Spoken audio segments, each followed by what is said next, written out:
Seguinte, seja bem-vindo aqui ao meu canal e finalmente vou trazer hoje os top 10 livros meus de 2023, assim como eu fiz ano passado. Mas antes, vai curtindo esse vídeo aqui e compartilhando para quem você mais ama. Pois é, esse ano, até o momento, porque eu estou agora, nesse momento que eu gravo o meu vídeo, nesse livro aqui do Bauman, que eu estou encerrando já, que é O caso, como é que é aqui? Porque eu tô olhando aqui, tá meio contrário. Questão familiar, conversa sobre o mundo que vivemos. Muito interessante, muito bacana, mas ele não vai entrar no top 10, justamente porque não só pelo fato de ter entrado atrasado, mas pelo fato de que até pouco antes do Natal, até o dia do Natal, é o meu prazo final para tentar alterar essa lista, ver os que mais me marcaram, enfim. Então eu delimito mais ou menos até o dia 24, 25 de dezembro, se vai ter alguma mudança no top 10, eu faço até um pouco antes essa lista dos livros que mais me marcaram durante o ano, essas coisas, e depois aí eu venho para gravar e coloco aqui meu top 10. E basicamente esse é o meu critério para determinar a lista desse top 10. E aqui eu vou começar com o 10º livro que mais me marcou nesse ano, né, de trás para frente, digamos assim, né, do maior para o menor, que é esse livro aqui da Raquel Landim, Why Not?, que fala sobre a questão da Lava Jato e principalmente da JBS, que tem até aqui. Como os irmãos Joesley e Wesley da JBS transformaram um açougue em Goiás na maior empresa de carnes do mundo, corromperam centenas de políticos e quase saíram impunes. Olha só como é interessante aqui, ó, Why Not, Why Not? E eu achei interessante a questão desse livro porque eu comprei ele em fevereiro desse ano. E aí eu estava, né, já interessado de ler, eu tinha lido um trecho, eu pensei, pô, vou querer comprar. Isso no final de janeiro. Aí no começo de fevereiro eu consegui comprar esse livro muito interessante, muito bacana, que ele fala basicamente como os irmãos Wesley e Joesley Batista constituíram a JBS e como eles tiveram saldo e importância nesse sentido da Lava Jato, né? Porque aqui fala de toda a história deles, como eles constituíram a JBS, como tiveram essas interligações com o governo, essas coisas todas. Então aqui ela é uma parte mais específica da Lava Jato e muito interessante, muito bacana esse livro que, como eu digo para vocês, não tem a ver com o viés político de ser de direita, de esquerda, de centro, até porque eu sou um cara mais anarcocapitalista, um mundo onde o Estado não pode entrar na vida das pessoas, só pode entrar se de fato elas quiserem. Então, é muito interessante esse livro, muito bacana para entender um pouco sobre essa conjuntura de corrupção, de política, do que está dentro das entranhas do nosso país. E a Raquel Landim, como ela é repórter, né, jornalista, ela apurou muito bem os fatos aqui, foi muito interessante e muito bacana. E daqui, desse momento aqui, lembrando agora, vem o Joesley Day. Então, quem investe desde lá de 2015, 2016 e pegou esse dia, vai entender nesse livro o porquê desse grande dia aí, digamos assim, né? Pois é. Então, esse foi o 10º livro da minha lista, Why Not?, da Raquel Landim, sobre a parte dos dos Batista, né? E sobre a JBS. E agora, o 9º livro, ele tem uma interligação direta sobre isso, mas também é um outro olhar sobre essa perspectiva da Lava Jato, que é esse livro aqui do ex-PGR do Rodrigo Janot, Nada Menos Que Tudo. E é uma ótica de dentro do STF, digamos assim, sobre também a Lava Jato. Então, é a ótica de algum membro de lá, no caso da PGR, melhor dizendo, que é a Procuradoria-Geral da República, sobre o que aconteceu. E esse livro, se você já achou esse Why Not escabroso, esse aqui é ainda mais. Pois é, ele conta umas coisas e umas situações assim que eu fico de cara com a situação e coisa do sistema brasileiro.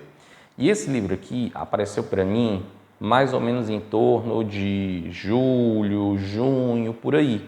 E aí eu estava olhando, eu li um trecho, pensei, pô, vou comprar esse livro. E aí quando eu comprei, eu li ele em torno aqui, eu até tenho uma data aqui, foi em junho, exatamente, foi em junho, ó.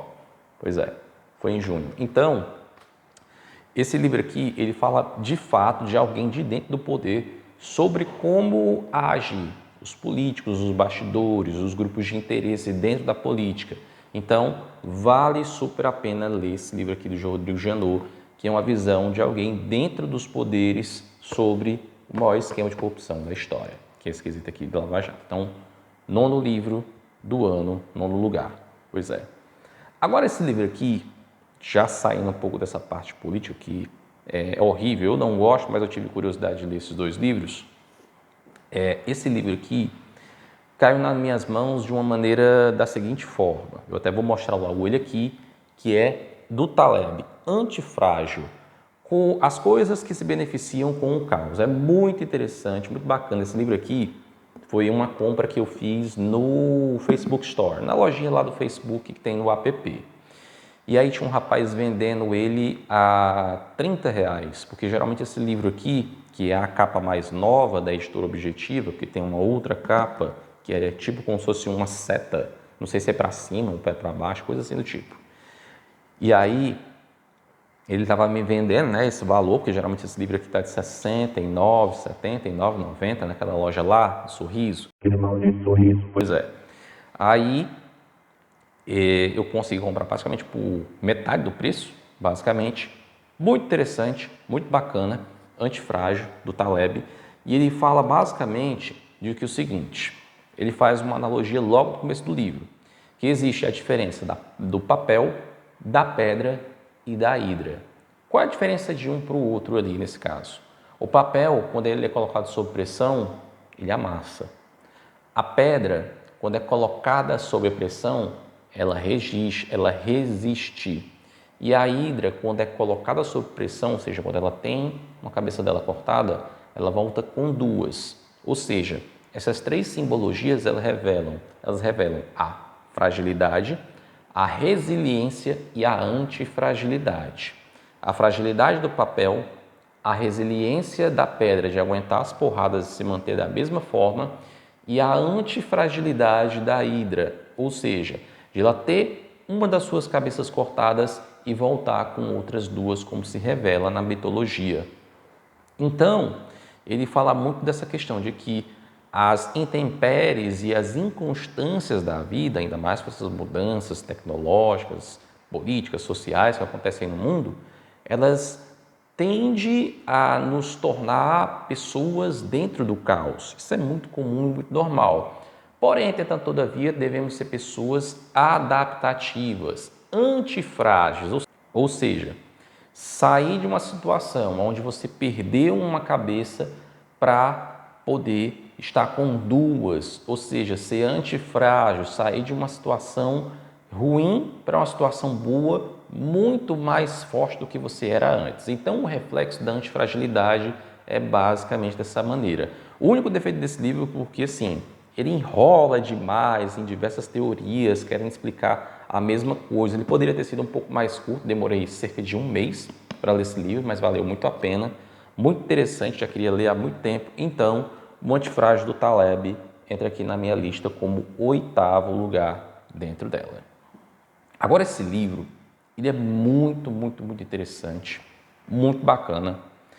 Eu lembro, e eu vou mostrar, aliás, qual é o livro, A Decodificadora do Walter Isaacson, que é um dos maiores biógrafos do nosso tempo. Inclusive, ele fez agora a biografia do Elon Musk, que foi lançada agora em outubro de 2023, que também eu quero ler ano que vem, quem sabe. E o que acontece? O Walter Isaacson biografou a Jennifer Doudna, que descobriu sobre aquela questão dos genes, que eles podem ser editados para melhora de condições que antigamente não eram mutáveis. Então, ele fala aqui muito, né, como ele diz aqui no livro, Jennifer Doudna, edição de genes e o futuro da espécie humana. Ele fala da seguinte maneira, vou falar aqui como é que eu encontrei esse livro. Eu encontrei numa banca, até eu deixei a data aqui, foi o que eu botei a data dele um pouco mais para trás. Acho que eu nem botei data, porque eu não vi aqui. Eu comprei esse livro em agosto para setembro, antes de eu ir para a Espanha. E o que acontece? Acontece que esse livro já estava interessado desde 2020, porque ele lançou em 2020. E aí eu pensei, pô, esse livro tá muito caro, R$ 89 agora, se não me engano, lá naquela lojinha de sorriso. Pois é. Aí o que acontece? Consegui encontrar por 20, porque tem umas lojas aqui em shoppings aqui em Fortaleza, que você consegue encontrar títulos como esse da Donda por R$ 20. E é muito bom e muito bacana. E aí ele fala, né, sobre a história da Donda, como ela trabalhou nesse quesito, como é o mundo da ciência, das pesquisas, como eles colaboram e atrapalham as pessoas que estão trabalhando nisso e, de fato, qual é o futuro dessa questão da edição de genes da espécie humana. Porque ela tem um lado muito bom. No caso, ela pode curar pessoas de doenças dos quais elas adquiriram ao longo da vida ou nasceram com essa respectiva condição, como uma questão da paralisia, né, da paralisia cerebral, ou, por exemplo, da questão de curar um câncer numa pessoa que tenha predisposição, enfim, vários benefícios, mas também com isso tem os malefícios, que também pode ser utilizado para coisas erradas, como ela cita aqui no próprio livro. O próprio Walter Isaacson cita aqui nesse livro. Então é muito interessante, muito bacana, vale super a pena. E também para a gente poder entender um pouco do nosso futuro nesse quesito científico. E recomendo demais esse livro. E ele aqui é o... Deixa eu ver aqui que eu perdi um pouco da conta. 19º, 8º, 7º livro da minha lista do Top 10. Pois é, então ele é muito interessante e muito bacana. Agora o sexto livro. Esse sexto livro aqui, vou afastar até os outros aqui, ele é um clássico da literatura. Pois é, um clássico da literatura. Eu já queria ler ele já há um bom tempo, acho que desde o ano passado. Consegui também achar ele na lojinha do Facebook e costumeiramente as minhas compras se dão dessa maneira. Dificilmente eu compro algum livro lá naquela loja do Sorriso, pois é. Mas por quê? Porque eu prefiro comprar em lojas mais alternativas, como nessas lojinhas que tem no Facebook, né, na Facebook Marketplace, também nos shoppings que tem aqui, que vendem a R$20, R$30 os livros, e também algumas vezes dou uma passada em alguns sebos, etc., e compro esses livros. E esse livro aqui é Madame Bovary, do Gustave Flaubert. Muito interessante, muito bacana. E o que é que tem a ver um clássico desse com os nossos tempos atuais? Basicamente, eu comprei ele no final do ano passado, tá até aqui, ó. Aí eu li esse ano. Pois é. Basicamente, a Mr. Bovary, né, como ele fala aqui, no caso da Madame Bovary, que é a personagem aqui, ela simplesmente casa com um médico, basicamente. Ela tem tudo do bom e do melhor, sai de uma vida crítica para uma vida mais abundante, próspera, só que ela entra no tédio e ela reclama dessa vida. E aí ela acaba encontrando um amante, tem aventuras com esse amante, etc. E subsequentemente ela acaba se arrependendo. No caso, o amante, né, já dando spoilers aqui, acaba se arrependendo, vem um outro amante e tem todo o desenrolar na história que eu não vou contar muito aqui para você, mas eu quero que você leia, porque isso daqui fala muito sobre promiscuidade, tanto feminina quanto masculina. Então aqui é muito interessante, os clássicos a gente vê esses clássicos aqui, não só por eles serem meros romances, mas também porque eles mostram um pouco do mundo atemporal, porque promiscuidade isso acontece todos os dias, infelizmente. Então aqui ele fala justamente sobre isso, sobre essa questão da promiscuidade, sobre essa questão do tédio humano, que muitas vezes a pessoa não quer ficar entediada, não pode ficar entediada, enfim. Esse livro aqui revela muito sobre essas questões de valores, costumes e como a gente até, pelo exemplo da própria Madame Bovary, pode se portar melhor com pessoas, como seres humanos, nas nossas relações, independente de ser casado, independente de ser amizade, relações de trabalho, enfim, nas diversas relações da nossa vida. Então, esse livro aqui foi o 6º lugar da minha lista aqui de 2023. Agora vamos para o top 5, né? Vamos para essa parte do top 5 e esse livro aqui tem tudo a ver com o Brasil atual e também é um outro clássico. E eu achei muito interessante, muito bacana, já tive umas referências dele, certo? E esse livro eu achei muito legal porque eu estava um dia com um amigo no shopping e simplesmente consegui achar ele por um preço muito bacana, muito interessante. Foi naquela loja lá que o pessoal fala em inglês, que tem até a marca vermelha. Você compreende? Pois é. Quem entendeu, entendeu, né? Pois é. Então achei por um preço muito interessante, muito bacana, que é esse clássico aqui do Mário de Andrade, Macunaíma, o herói sem caráter. Cara, isso aqui é basicamente uma rapsódia, ou seja, ela é um conto fantástico, digamos assim, que mistura elementos específicos de uma determinada cultura, no caso, a nossa. E aqui, esse livro aqui, eu posso dizer que ele é o livro mais brasileiro que eu já li, basicamente, em termos de clássicos. Por quê? A miscigenação que ele faz com o nosso Brasil, de norte a sul, contado aqui nessa história, é uma coisa assim que por mais que eu ponha aqui adjetivos, nossa, cara, isso aqui é incrível. Mário de Andrade viu as coisas na frente. Por isso que é importante os clássicos. E o Macunaíma, ele muitas vezes fazia peripécias justamente para enrolar as pessoas. Basicamente isso. E aqui, se você for perceber, ele revela o comportamento do brasileiro médio. Se a gente pode comparar esse livro aqui, que é de 1922, se não me falha a memória, acho que é mais ou menos isso, 1922, por aí. Estou olhando aqui para saber aqui, porque a edição da editora é de 2022, mas ele acha que é de 1922, se não me falha a memória. Não, 1928. Pois é, isso tem um pouco menos de 100 anos, mas é muito atemporal para falar do comportamento do brasileiro médio. Tem umas coisas aqui que são um pouco mais adversas, etc. Exige um pouco de paciência você ler esse livro, tanto que algumas vezes eu parei e voltei esse livro, tive que reler dos pontos onde eu estava, mas é muito interessante, muito bacana.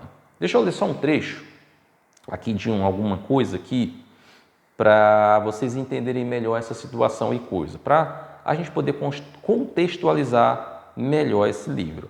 Deixa eu pegar aqui um trecho aqui muito interessante, muito interessante. Olha só, num discurso aqui na parte do capítulo 8, olha só. Pouca saúde e muita salva. Os males do Brasil são. Pois é, acho que essa frase explica tudo sobre esse livro aqui, que é o 5º lugar aqui da minha lista dos top 10 de 2023. Agora o 4º livro também não poderia deixar de ser um clássico, e ainda mais porque esse daqui é incrível. E esse livro aqui eu também consegui comprar na Store do Facebook. Uma edição assim de 2010, que eu lembro que minha irmã, dessa edição da Abril Coleções, tinha um outro livro, eu não me recordo agora qual é, mas muito interessante, muito bacana, O Bruxo do Cosme Velho, Memórias Póstumas de Brás Cubas, do Machado de Assis, o maior, se não o melhor escritor do nosso país de todos os tempos. Cara, é muito interessante esse Memórias Póstumas de Brás Cubas, porque é basicamente um morto relembrando tudo aquilo que viveu em vida. Olha só que bizarro. É um negócio muito interessante. A capa dele aqui, luxuosa, achei muito legal, muito bacana. Os capítulos aqui, ó, rapidinhos, alguns mais longos, óbvio. E nesses clássicos em específico, tanto o da Madame Bovary, Macunaíma e esse aqui do Memórias Póstumas, que se não me falha a memória, deva ser um dos maiores, se não o maior clássico da literatura brasileira, eu gosto de ler de maneira integral, não de maneira mais compactuada como eu leio outros livros de ciência, de comportamento humano, tecnologia e outros. Mas esse aqui eu gosto de ler de maneira integral, porque o contexto dele é de outra época, tem outros modos, mas que são atemporais e servem muito para os nossos modos de vida.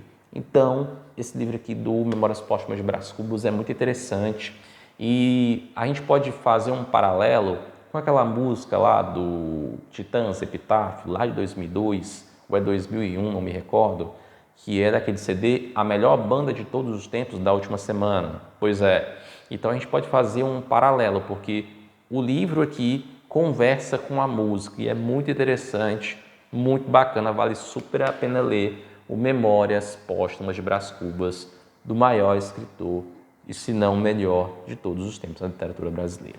Pois é. Agora, vamos para o top 3. Pois é, eu estou olhando aqui para o top 3 dentro do top 5, que coisa, né? Pois é. Esse livro aqui foi um dos últimos livros que eu li antes de ir para a Espanha. E eu encontrei também no shopping. Achei muito interessante, muito bacana, porque o cara aqui, ele é da medicina, mas ele basicamente explicou essa questão de como as relações humanas são de suma importância para todos nós, né? Porque a gente vive num mundo muito isolado, através dessas telas aqui, e a gente acaba muitas vezes não percebendo que a gente fica muito isolado dos amigos, e muitas vezes a gente fala muito mais por aplicativos de mensagem instantânea, com os respectivos, do que de fato no olho a olho, no cara a cara, no tete a tete. E é esse livro aqui, O Poder Curativo das Relações Humanas. A importância dos relacionamentos em um mundo cada vez mais solitário. É muito interessante, muito bacana. Ele dá até exemplos de pacientes que melhoraram com a companhia de pessoas, fazendo essas respectivas conexões e, subsequentemente, tendo essas melhoras na sua saúde. E para você ver como as relações humanas, elas de fato podem nos curar, de fato elas podem trazer uma vivência, trazer uma memória e cada vez mais colocar a gente num âmbito de saúde, ao invés de num âmbito de doença, porque eu vejo muita gente reclamar assim. É difícil se relacionar com pessoas. Eu não gosto de trabalhar com pessoas, não sei o que. Então, gente, leia mais livros desse tipo, pratique as ideias desses livros aqui, que vai ser muito efetivo, muito interessante para a sua vida. Óbvio, não é fácil, não estou falando aqui que é fácil, mas aplicando o dia a dia, fazendo com disciplina, fazendo sempre com muita maestria, com muito cuidado, com muita delicadeza, melhor dizendo, de fato, você vai conseguir tirar os aprendizados, como eu tirei aqui. Muito interessante desse livro aqui, do Viverti Birth, muito legal, muito bacana, O Poder Curativo das Relações Humanas, foi o terceiro livro do meu top 10. Agora, esse segundo livro aqui eu li na Espanha.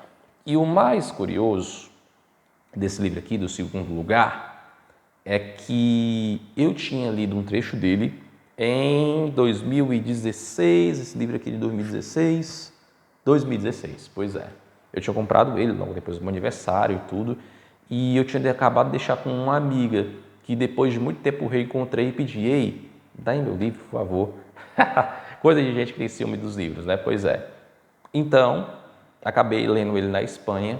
Incrível, muito interessante. E essa pessoa aqui já se foi, que Deus a tenha, né? Em 2018. Mas o legado que esse cara deixou foi incrível. Porque muitas vezes, por exemplo, eu vou mostrar logo aqui o livro, ó, do Paul Allen, O Homem por Detrás do Mito. Porque muitas vezes a gente pensa na Microsoft, a gente pensa em Bill Gates e não pensa em Paul Allen. Assim como na Apple, muitas vezes a gente pensa em Steve Jobs e não pensa em Steve Wozniak. Então, esse livro do Paul Allen é muito interessante, muito bacana. Fala sobre bons valores, costumes, como ele conviveu com Bill Gates e fundou a Microsoft junto com ele, as intempéries, os aprendizados, muita coisa boa, muita coisa interessante. E eu achei legal uma coisa aqui, que ela me informou ao invés de ter me desinformado, que é o seguinte, muitas vezes atribuem, até eu falei, eu acho que não só aqui, mas também lá na outra rede social, a famosinha, pois é, sobre a questão do Bill Gates, que disseram que ele tinha nascido de um pai que era, como é que era, cara? Que era lenhador, essas coisas, enfim. Mas, na verdade, o pai do Bill Gates ele era como se fosse um diretor da OAB dos Estados Unidos e a mãe, ela era professora universitária. Você pode procurar no Google para poder saber, porque ele conta uma história aqui muito curiosa, que ele foi, na época se não me falha a memória, antes da faculdade, em torno ali do ensino médio, né, dos americanos. Ele foi para a casa do Bill Gates e nessa ele encontrou uma revista. E a revista era a Fortune, né, Fortune 500. Aí ele olhou assim para a revista e disse assim, poxa, por que a gente não poderia criar, né, isso o Bill Gates falando, por que a gente não poderia, né, criar uma empresa dessa maneira aqui, que um dia talvez aparecesse na Fortune, né? Aí o Paul Allen rebateu dizendo assim, quem sabe, vamos ver como é que vai ser as situações e coisas. E a Microsoft acabou sendo o que ela é de fato hoje. Então, esse livro aqui, com muitas lições e muitos aprendizados, o Paul Allen, O Homem por Detrás do Mito, vale super a pena ler, e ele é o meu segundo livro do ano.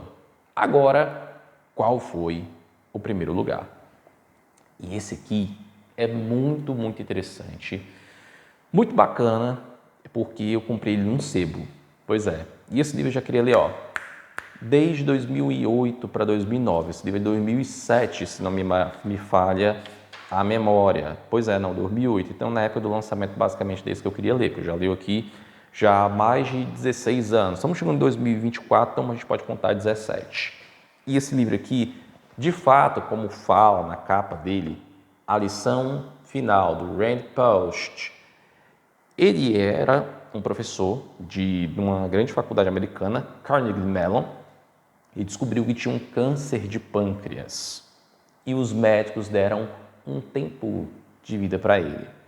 E ao invés de ele elaborar uma carta, falar sobre isso, sobre aquilo outro, ele resolveu mudar o tom da coisa. Ele já dava palestras, não só na Carnegie Mellon, mas também em outros lugares, mas ele preferiu que filmassem e registrassem essa palestra em específico, que foi toda registrada nesse livro, sobre a história dele, sobre os valores dele, sobre os costumes dele e tudo aquilo que ele refletiu como lições e aprendizados e vitórias na vida dele.